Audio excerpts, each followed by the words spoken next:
გამარჯობა. მოგესალმებით. ყველაზე გემრიელი დღეა დღეს და ყველაზე მნიშვნელოვანი დღე ალბათ სრულად ევროპისთვის, იმიტომ დღეს გახლავთ ევროპის დღე. გილოცავთ ყველას. ასევე ფაშიზმზე გამარჯვების დღეც.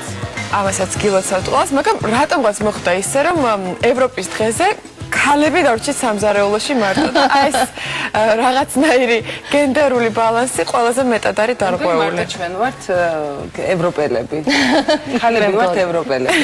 სულით. თუმცა ჩვენ ეს ძალიან მოგწონს, ძალიან ამაყები ვარ და ჩვენი სტუდია არის ძალიან ლამაზი, იმიტომ რომ 28 დროშა ამშვენებს ჩვენ სტუდიას და მეორე ბლოკში დაახლოებით ამდენივე კრეფს გაგვიკეთებს მერიკო, ნაირ-ნაირს ევროპულ კრეფს. და რაც თავარია ძალიან მნიშვნელოვანი სტუმარი ყავს და მე მიხარია ის რომ ჩვენი გადაცემა რა თქმა უნდა არ არის პოლიტიკური, მაგრამ სამზარეულოში ეს არის ის ადგილი, რომელიც არის ყველა ოჯახში ყველაზე მნიშვნელოვანი, სადაც ყველაზე მნიშვნელოვანი ამბები წყდება ხოლმე და ასევე ყველაზე დემოკრატიული, ყველაზე კომფორტული. ისე რომ განცა მე ძალიან დიდი იმედი მაქვს რომ ჩვენი სტუმარი კომფორტულად იგრძნობს თავს ჩვენს სამზარეულოში და არა მარტო საკუთარ პროფესიულ, არამედ კულინარიულ გამოცდილებასაც გაგვიზიარებს. ნახოთ რა მოსწონს, როგორი კრეპი უყვარს, მის საპატივცემლოდაც რაიმე მოვამზადოთ. ევროკავშირის ელჩი საქართველოში ბატონი ფილიპ დიმიტროვი არის დღეს ჩვენი გადაცემის სტუმარი. ლევან ლომსაძე კი დაგვეხმარება რომ თარგმნოთ. მოგესალმებით, გამარჯობა. ძალიან სასიამოვნოა. მოგზანდით. Pleasure to meet you. გამარჯობა. მოგზანდით აქეთ. Thank you. Please. მე და მერიკო გადავჭრით თქვენი ნებართვით და ჩვენს დავსხდებით. პირველ რიგში გილოცავთ ამ დღეს. Congratulations with this day. Thank you. Congratulations for you too. I see the flag of the European Union everywhere. Let's give what's out. ყველგან ვხედავ ევროკავშირის დროშებს. ჩვენ ამ ძალიან ბედნიერი ვართ. We are very happy about this. Union flag is the major. As a matter of fact, yes. და ჩანს რომ თავარი არის ევროკავშირის დროშა. პრინციპში თალმა საქართველომ იცის ევროკავშირის შესახებ, მაგრამ მაინც მგონია რომ არსებობენ ადამიანები, ვინც არ იცის ძირითადი დანიშნულება, ძირითადი ფუნქცია ამ გაერთიანების, ძირითადი როლი მთელი მსოფლიოს პოლიტიკურ და არა მხოლოდ პოლიტიკურ ცხოვრებაში. მოდით განუმარტოთ კიდევ ერთხელ რა არის ევროკავშირი, რას მოიცავს, რა გაერთიანება და რა არის მისი ძირითადი ფუნქციები?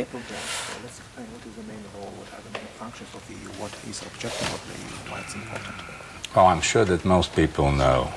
მე დარწმუნებული ადამიანებს In my country, before we became members of the European Union, everybody knew. ჩემ ქვეყანაში სანამ ჩემი ქვეყანა გახდებოდა უშუალოდ ევროკავშირის წევრი, უკვე ყველა ვიცოდა რაზე იყო ევროკავშირი. But the European Union is something like democracy. მაგრამ ევროკავშირი თავისთავად გავს რაღაცას, რაც არის დემოკრატია. Those people who are friendly to it imagine fantastically good things about it.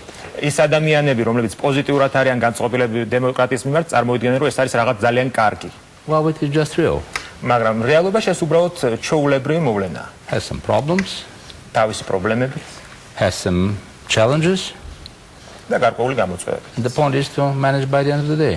საბოლოო ჯამში მთავარია ყველა ეს პრობლემა და გამოწვევა გადაჭრა. So taking it seriously, something like 64 years ago, exactly 64 years ago, actually, the French Foreign Minister Monsieur Chaumont made this famous declaration on the 9th of May, which was the invitation for Germany and other European countries to get together and make unity, a community on something which was practically coal and iron.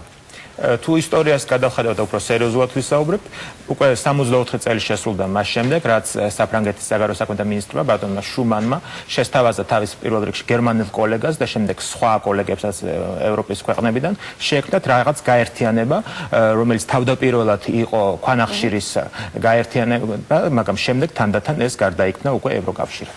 So the beginning was let's do something together. And because the memory of the war was fresh, let us not kill each other. ზოგადი ჩანაფიქრი იყო, მოდით რაღაც ერთად გავაკეთოთ და ვინაიდან ამ დროს ომის მოგონებები ჯერ კიდევ ძალიან მკაფიოდ იყო ყველას მეხსიერებაში, თავარი ამოცანა იყო სწორედ ბრძოლის ურთიერთ კონფლიქტის თავიდან აცილება. It was after the war, so everybody was very much longing for peace.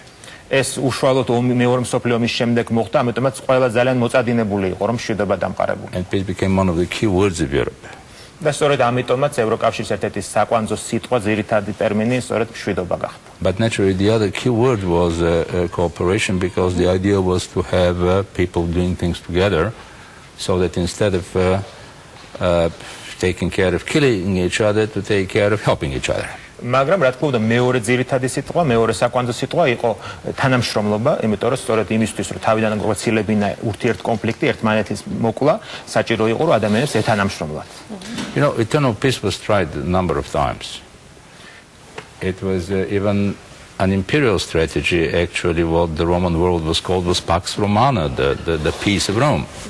სხვადასხვა საზოგადო მშვიდობის მცდელობები, ეს საკმაოდ ხანგრძლივი მცდელობები იყო ისტორიულად და ზოგჯერ იმპერიული საზოგადოებებიც კი ცდილობდნენ ამ მშვიდობის დამყარებას, იგივე რომშიც იყო Pax Romana, ესე იგი ცნება, რაც ნიშნავდა რომის მშვიდობა, რომის იმპერიის მშვიდობა. But the peace of Europe was aimed at being the peace of freedom. მაგრამ განსხვავება იყო სწორედ იმაში, რომ ევროკავშირის მშვიდობა მიზნად ისახავდა ყოფილიყო თავისუფლების მშვიდობაც. Then we're not talking so much about human rights, we're talking about freedom. ასე რომ ამიტომაც ჩვენ იმდენს არ ვლაპარაკობთ ადამიანის უფლებებზე, უფრო ვლაპარაკობთ თავისუფლებაზე. In fact, the human rights are the elements, the definitions and the approaches towards the main goal, which is freedom. სწორედაც ეს ადამიანის უფლებები თავისთავად წარმოადგენს ინსტრუმენტს იმ გზაზე, იმ ძირითად ამოცანის მიმართ, რომელიც არის თავისუფლება. და მიუხედავად ამისა, მაინც არსებობს მაგალითად ჩვენს ქვეყანაში გარკვეულ წრეებში სტერეოტიპი, რომ ევროკავშირი ერევა იმ ქვეყნების ცხოვრებაში, ზოგადად რომ ვთქვათ, ვინც ცდილობს იქ გაერთიანებას. Despite this, there is still a stereotype in our country that EU intrudes in the life of the country of the countries that try to become EU members. Well, when you decide to become a member of a club, and in this club there is a rule that you go for dinner only with a tie, it intrudes in your life.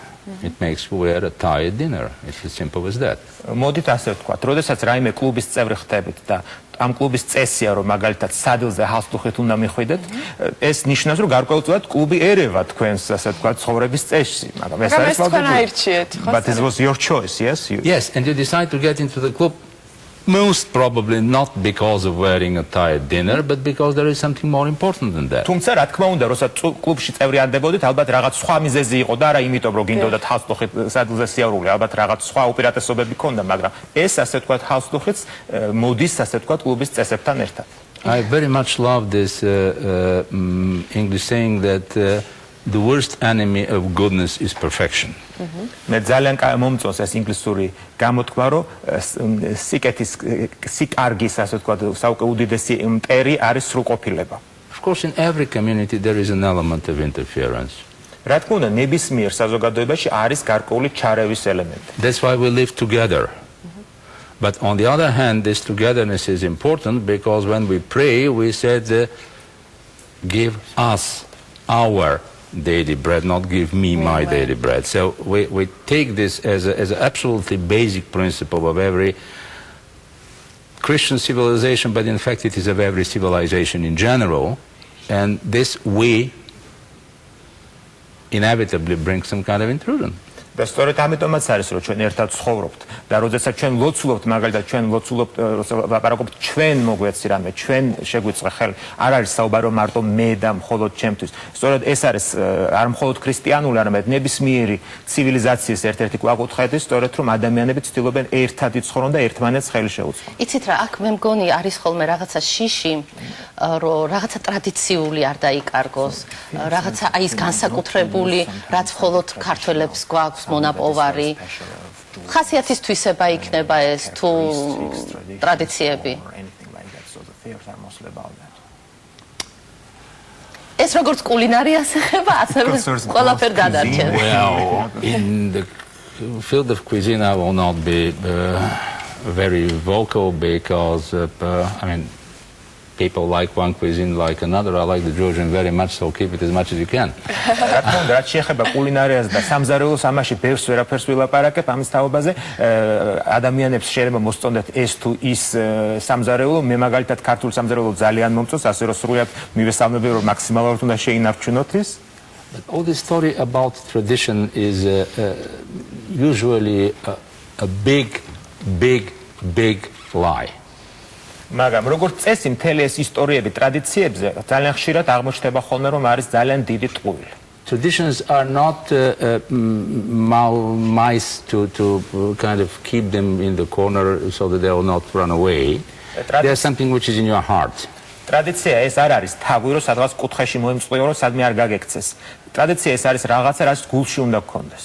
As long as you are close to it, you keep it. თუ ეს გულთან ახლოს გაქვს, შენ ამ ტრადიციას შეინარჩუნებ.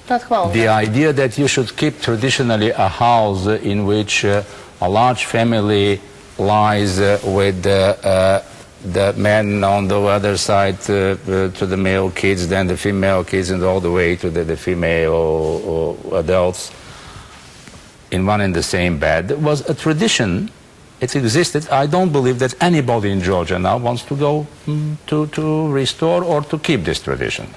წარსულში ხშირად იყო ხოლმე მაგალითად ასეთი ტრადიცია, როცა ყველა ოჯახის წევრი ერთ ოთახში იძინებდა და იწყებდა ერთ კუთხეში ეძინა, თქვა, ყველაზე უფროს მამაკაც, მერე ასაკის მიხედვით ყველაზე უმცროსი ბიჭი და შემდეგ გოგონები და ბოლოს ყველაზე უფროსი მაგალითად ქალბატონი, მაგრამ ასეთ ტრადიციას ახლა უკვე მგონი არც საქართველოში, არც სხვაგან არავინ აღარ ისურვებს. ეს ტრადიცია მე მგონი ფართის სიმწირიდან იყო გამომდინარე. Probably linked to the lack of space. Okay, on the other hand, if you want to have on Christmas Eve, yes, 12, as it is in my country, I don't know how it is in yours maybe 7 or God knows, but 12 dishes which are meatless, it is your own choice.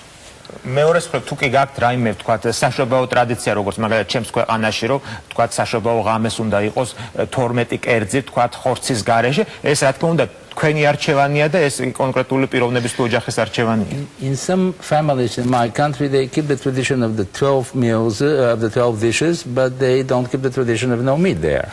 მაგალითად ჩემს ქვეყანაში ზოგიერთი ოჯახი ინარჩუნებს ამ 12 კერძის საშობაო კერძის ტრადიციას, მაგრამ არ ინარჩუნებს უხორცობის, ასე ვთქვათ, პრინციპს. And on the other hand, we usually eat pork on Christmas, while the Brits eat usually a turkey on Christmas. So, I mean, it's different.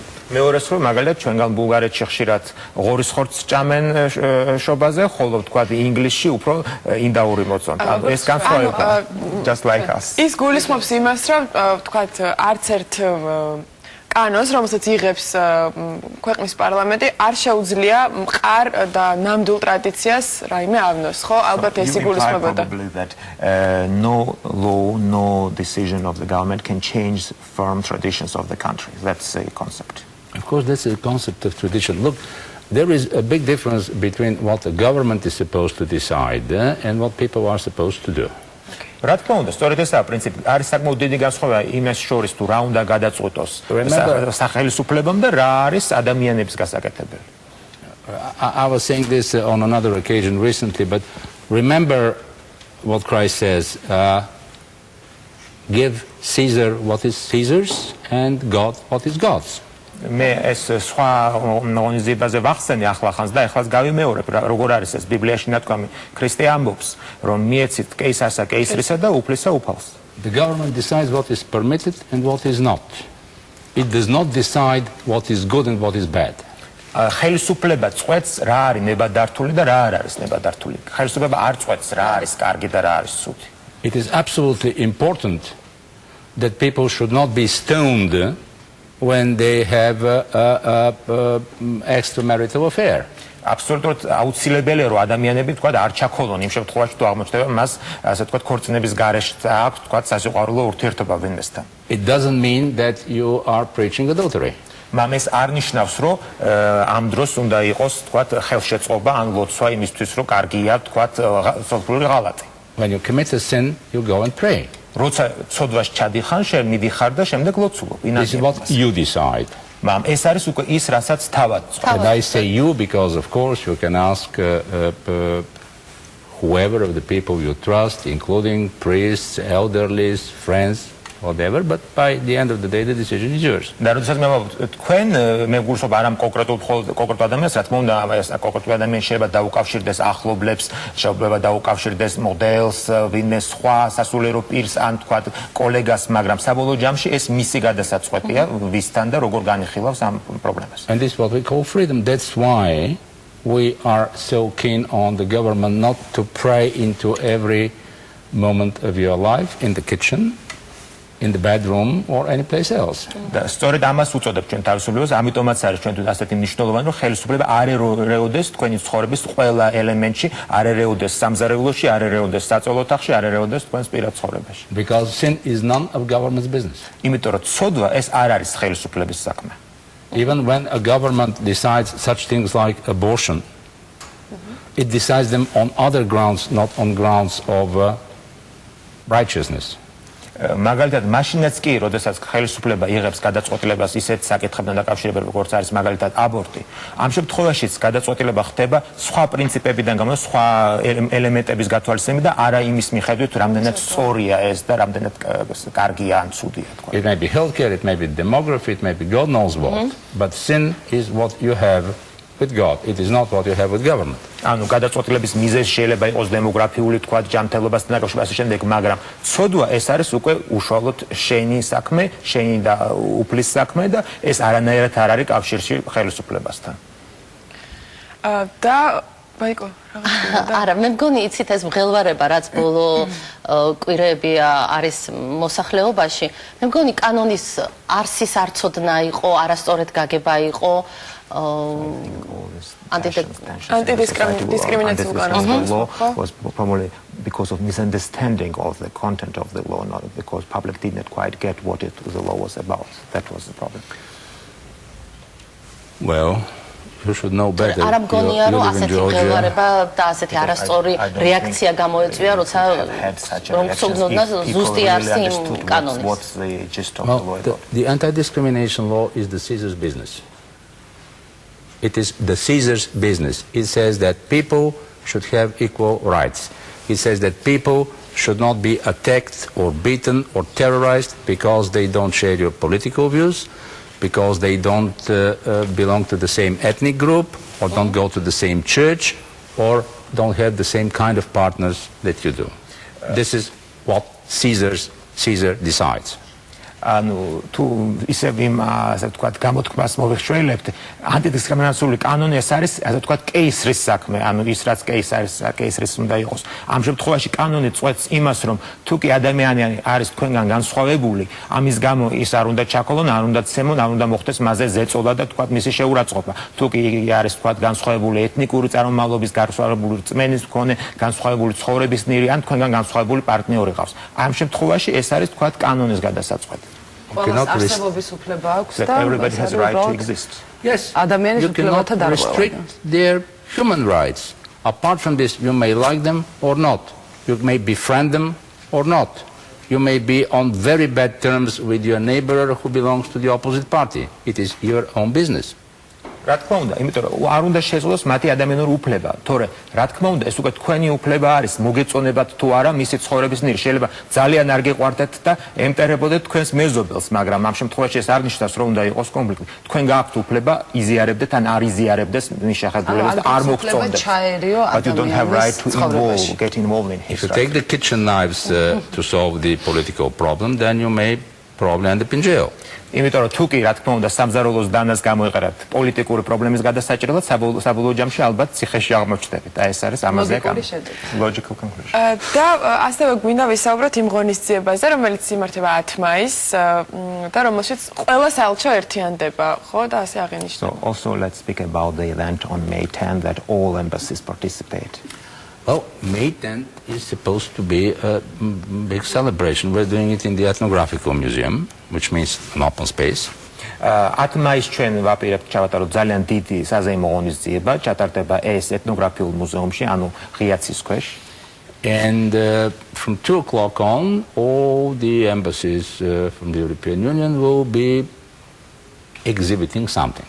და შუადღის 2 საათიდან დაახლოებით ევროკავშირის ყველა საელჩო სხვადასხვა საკითხების, სხვადასხვა თემაზე გამოფენას მოაწყობს ეთნოგრაფიულ მუზეუმში. I won't tell you and your spectators what it will be because they have to go and check. It's free. მე არ გეტყვით რა იქნება თითოეული გამოფენის თემა, იმიტომ რომ თავად უნდა მივიდნენ მაყურებლები და იხილონ, შესვლა უფასოა. We'll have probably some official part at about 5:30 when you listen to the anthems, the representatives of your government will speak and everything the way it goes in such kind of celebrations, and it will last until 8.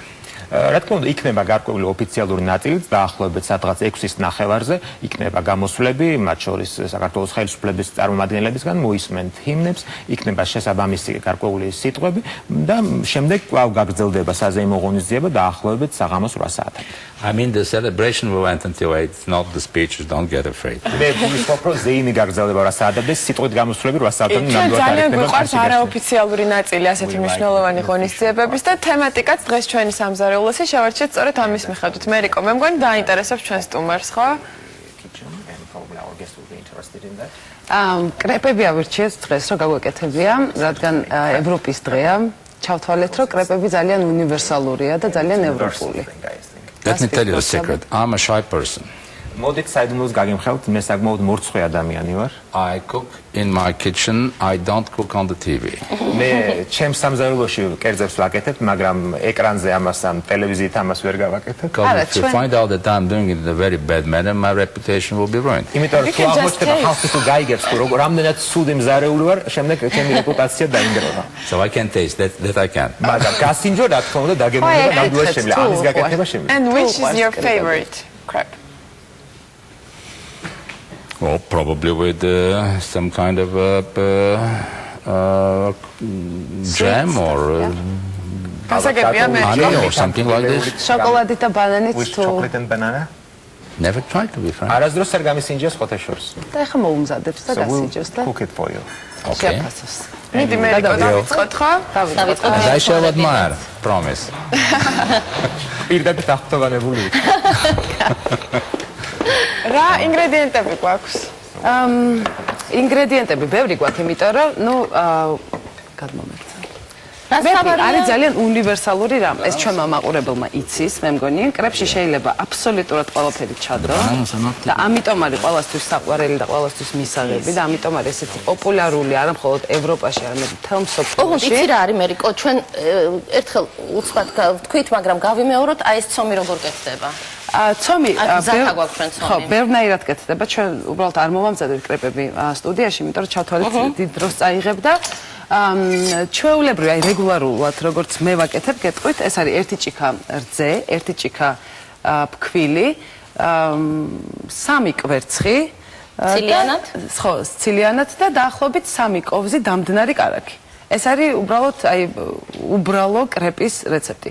ეხლა თუ ვაკეთებთ, თუ გვინდა რომ ჩვენი კრეპი უფრო ან ფაქიზი იყოს, ან ტკბილი იყოს, ან უფრო ცოტა მდიდარი გემო ქონდეს, ბევრი უშვება ნაღებს, ბევრნაირად შეიძლება გავამდიდროთ კრეპი. თავარი ალბათ ტაფა იყოს ამხელა. ხო, ტაფაც ამხელა უნდა იყოს და სხვა შორის კრეპი ბევრად უფრო ადვილია მოსამზადებლად, ვიდრე ჟღერს. ყველას გონია რომ კრეპი მოსამზადებლად რთულია და ჭირდება სპეციალური ტაფა, ხო? იცი რა, ჯობია რომ ქონდეს სპეციალური ტაფა, იმიტომ რომ ბევრად უფრო ადვილია მოამზადო, მაგრამ აი ესეთ ტაფაში ჩვენივად მოამზადებთ კრეპებს, უბრალოდ ის არის ბევრად უფრო მოხერხებული. ეს კრეპის ტაფა არის თხელი და თავისუფლად ატრიალებ. ეს ცოტა შეიძლება გაგვაწვალოს, მაგრამ არ არის აუცილებელი ვიყიდოთ სპეციალური კრეპის ტაფა რომ მოამზადოთ. თუმცა რასაც ვეძახით, აი ბლინებს იმ ზომისაც ჩვენიერი და გემრიელი გამოდის ის კრეპი. შეგვიძლია არ დავიტანჯოთ და დიდი ტაფა არ ავიღოთ. ძალიან მარტივია მოსამზადება, თავარია არ დიდხანს არ მოგვივიდეს კრეპის შეცვლა. მინდა გითხრა ეს დროშა ძალიან გვიხდება უკან. გონად. კი. მე რაღაც სხვანაირად ამაყიდა ბედნიერი. და ხო ეს დროშა. თავი არ დაგვეწვა, ანუ დიდხანს არ გავაჩეროთ ტაფას და არ გამოვაშროთ, უბრალოდ ერთი წუთი ერთ მხარეს და სადაც 40 წამი მეორე მხარეს რო განმოვაბრუნებთ, მეტი არ ჭირდება და გამოვა ფაფუკი ნაზი კრეპი. არ შეგვარცხინო, მე არასდროს არ გვარცხენ, მაგრამ არა, ხო, ვეცდები მე არ ჩავერევი, იმიტომ რომ არ გამიკეთები არასოდეს. იცი რა, არაფერს ისეც განსაკუთრებულს არ ვაკეთებ პრინციპში. არ შეგვარცხოთ ეს კრეპი, იმიტომ რომ არის ნუტელა, ყოველთვის საყვარელი და მისაღები და ძალიან უხდება კრეპს. არის ბანანი, ასევე ყოველთვის საყვარელი და ზემოდან მოვასხამ ლიმონის და კარაქის соуს. რომ ცოტა გაანეიტრალუროს ეს სიტკბო, რაც ექნება ნუტელას. ბაიკო, შენ თუ მე რა გავაკეთო? პატარა ტაფას გამიცხელოთ, ან იგივე ტაფა რო გამიცხელო რაც და უცებ соуსაც მოვამზადებთ. უნდა დავჭყლიტოთ ეს ბანანი კარგად. ნიამ. ცოტა მწიფეჯობია იყოს, რომ კარგად დაიჭყლიტოს. მე მგონი ეს მე მახსოვს შენი მომზადებული კრეპები, რომელიც იყო ფორთოხლის соусით და ბანანით, გახსოვს? და ის მე სულ ამზადებ და მართლა? ერთ-ერთ საყვარელ რეცეპტად მეკცა სახლში. ჩვენ სტუმარსაც ვკითხოთ, აბა თავის სამზარეულოზე. მე ვიცნობ ბულგარულ სამზარეულოს და ძალიან გემრიელია. თვითონ რა სამზადებს გემრიელად ბულგარულ სამზარეულოში? From Bulgarian cuisine. Gyöveç, for example. Gyöveç is, in fact, it's a Turkish word, ეს თურქული სიტყვა, but it means a combination of meat with certain vegetables in the oven. მაგრამ ეს ნიშნავს ქურაში კომბინაციას სხვადასხვა ტიპის ხორცისა და ბოსტნეულის. Takes time, but it needs some very special ingredients. გარკვეული დრო ჭირდება ამ გერლის მომზადებას და გარკვეული ძალიან სპეციფიკური ინგრედიენტები. Among them, one plant, the Georgian name of which I never managed to learn. მათ შორის ერთი მცენარეა, რომელიც ქართული სახელი ვერასდროს ვერ ვისწავლა. Which I could find only in the Turkish. და მხოლოდ თურქულად ვიცი ამ ასე ვთქვათ არც ინგლისურად არ იცის? and non in English, you know the name of it. In English is okra. ოკრა, ჩვენ არა გვაქვს ოკრა და მე მგონი We არც don't have გვაქვს სიტყვაც არა გვაქვს. That's what I meant. სწორედ ამას გულისხმობ. მე ბულგარულ მოკლედ მეგობარი მყავდა ბულგარელი, რომელიც ფანტასტიკურ სანელებელს ხმარობდა, რაღაც მიქსი იყო სუნელების, აღარ მახსოვს სახელი, იყო ძალიან გემრიელი. მე კიდე ბულგარულ გაგიკვირდება და ბავშვობაში მქონდა ძალიან ბევრი ფირფიტა. არ ვიცი აჩუქეს თუ რა ხდებოდა ჩვენს ოჯახს, მრავალხმიანი გალობების. და ეს იყო არაჩვეულებრივი, იმიტომ რომ მთელი ბავშვობა რატომღაც აკვიატებულად მომწონდა და ეს იყო საეკლესიო მრავალხმიანი გალობა და მე აღმოვაჩინე, რომ თურმე ჩვენ და ბულგარელებს შემოგჩა ეს მრავალხმიანი საგალობლები. და ეს იყო, არ ვიცი, აი 5-6 ხმაში, 7 ხმაში საოცარი მუსიკა, რომელიც აი აქამდე მახსოვს, მრავალხმიანი საგალობლები, აკაპელა იყო, მახსოვს რაღაცა, არ მახსოვს რა ერქვა ოღონდ ამ ჯგუფს. In fact, my father was a great fan of this kind of singing. მამა ჩემი იყო ასეთი სიმღერის დიდი მოყვარული.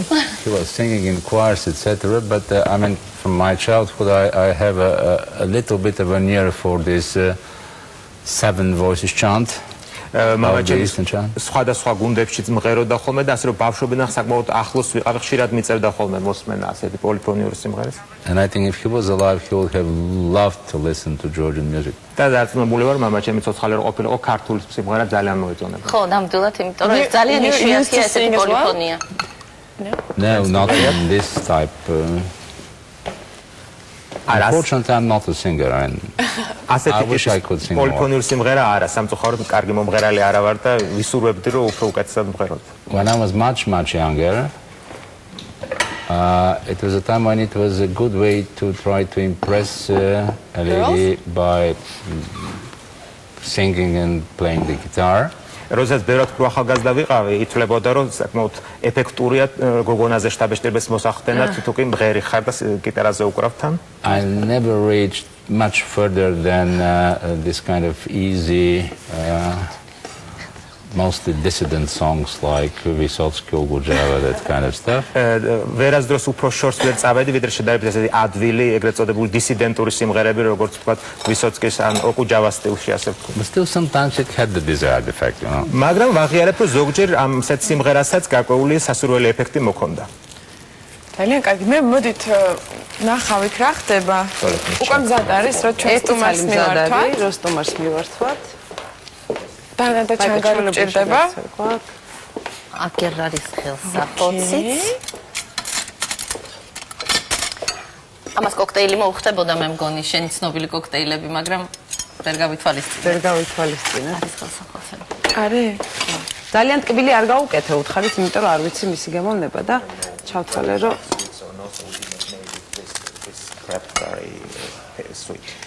სხვა შორის ბატონიელში რო I'll საუბრობდა. follow your taste. ამ გეგმებას ვენდოდით, მე სტუმარი ვარ. ბატონიელში რო საუბრობდა გეორგ შუმანზე, მე ჩემი ქალიშვილი მივიყვანე რამოდენიმე წლის წინ სკოლაში და ევროპული სკოლა გეორგ შუმანის და მართალი გითხრათ გამოგიტყდებით არ ვიცოთ ვინ იყო გეორგ შუმანი. ხან მუსიკოსისკენ წავიდი, ხან ვისკენ ხან. ბოლოს წავიკითხე ისტორია და გავიგე როგორც იქნა ვინ იყო გეორგ შუმანი და ძალიან ამაყი ვარ რომ ესეთი კაცის სახელობის სკოლაში სწავლობს ჩემი შვილი. Well, the name seems to be common, but I have to confess, of course, for me, the first Schumann was the composer.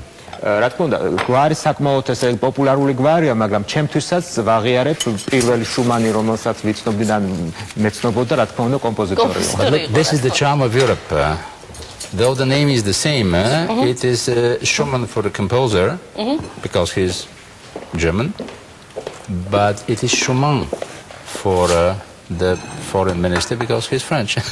მაგრამ სწორედ ამაში ევროპის ხიბლი, იმის და მიუხედავად რომ გვარი ფაქტობრივად ერთი და იგივე, მაინც გამოთქვა განსხვავებულია, იმიტომ რომ კომპოზიტორი გერმანელი არის შუმანი და ფრანგი საგარეო საქმეთა მინისტრი მაინც ფრანგულად გამოიწვევს როგორც შუმან. შუმან. Can we share it? აი მეორეს ამზადებს მეორეს. Terrible. Let me try. Well, გავსინჯავ. I'm a glutinous person. კარგი ჭამა მიყვარს ვაღიარებ. Inside substance, huh? დავაგემოვნებ შიგთავს. ამასობაში მეორე მზადდება. ანუ მერიკო, აი ეს მოიცადე ბაიკო? Very good. ძალიან კარგია. მაგეწონით ხო და მოეწონა. I shall have to try it with my guests. If somebody makes the pancakes, I It's can easy make to them. make, we could teach you. ასე რომ შეიძლება ჩემს სტუმრებს გავასინჯო ხოლმე, თუ მე დამეხმარება კრეპის დამზადებაში, შეიძლება სტუმრებსაც გავასინჯო ხოლმე.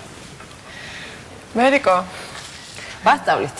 როგორ We'll teach you how to cook it. თუ სურვილი აქვს, I'm აუცილებლად watching. ვასწავლით. აი დაგაკვირდებით სწორად ახლა. Actually, this is how I started cooking at home because I was watching my mother. სხვათა შორის სახლშიც ასე დავიწყე პირველად საჭმის კეთება, დედა ჩემს უყურებდი როგორ ამზადებდა და შემდეგ ვცდილობდი გამეორებინა ასეთ საკეთებს. ძალიან გვიხარეთ მოგეწონათ. ჩვენ მოგვეწონა თქვენი სტუმრობა ჩვენთან ძალიან. დიდი მადლობა რომ გაგვიზიარეთ ბევრი საჭირო ინფორმაცია და იმედი მაქვს კვლავ გვეწვევით. So, we hope that you will visit us again. Thank you very much. You have been very friendly, very good host, and ძალიან for such a მეგობრული beautiful pancake that I will definitely come again. ძალიან კარგი მასპინძლები ხართ და ძალიან გემრიელი კრეპი გამასინჯეთ. ნამდვილად დიდი სიამოვნებით მოვალ კიდევ. ძალიან დიდი მადლობა. 10 მაისს მიბრძანეთ ეთნოგრაფიულ მუზეუმში ღონისძიებაზე, რომელზეც ჩვენმა სტუმარმა ისაუბრა. ჩვენ კი რეკლამის შემდეგ გავაგრძელებთ კრეპების სხვადასხვა სახეობებით, ხო? დროშების რამდენიმე მიტებით. წუთში.